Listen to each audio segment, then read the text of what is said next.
Do you ever have any clients that come to you and they're like, Leta, I'm not one of these like streamlined individuals where I have like a 9 to 5. I'm kind of everywhere. What advice would you give someone like me who's like, Leta, I got all sorts of different subjects that I touch on every single day.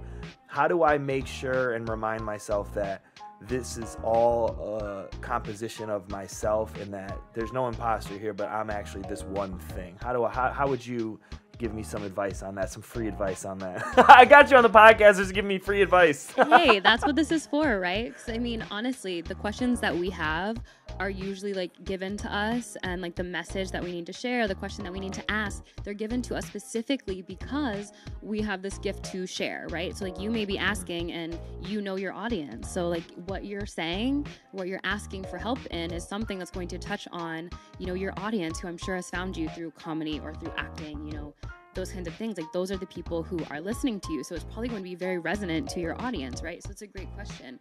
And the first thing that I would say is that we are all multidimensional beings. We all have these different facets and pockets of passion or purpose.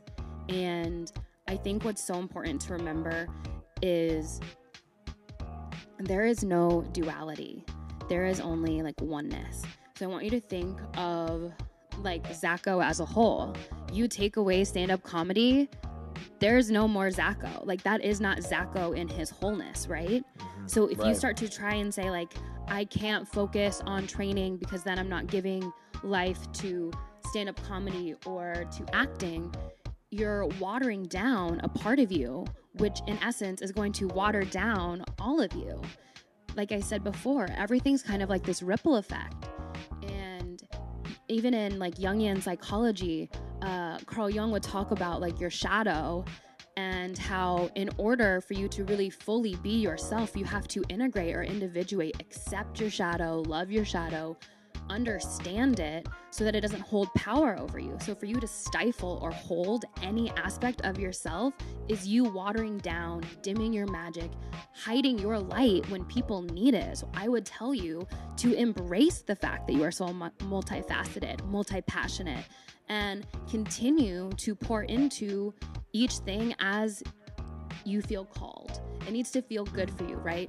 So if you ever find yourself leaning too heavily on one thing and it starts to not feel good and it's draining your energy, that's a call to you to step back and reallocate your time investment, reallocate your energy investment until it starts to feel good again. I think one of the things that I like to tell my clients is like, fuck the shoulds. There are no rules to this life. Fuck the shoulds. That is a great quote. Fuck the shoulds. There are no rules.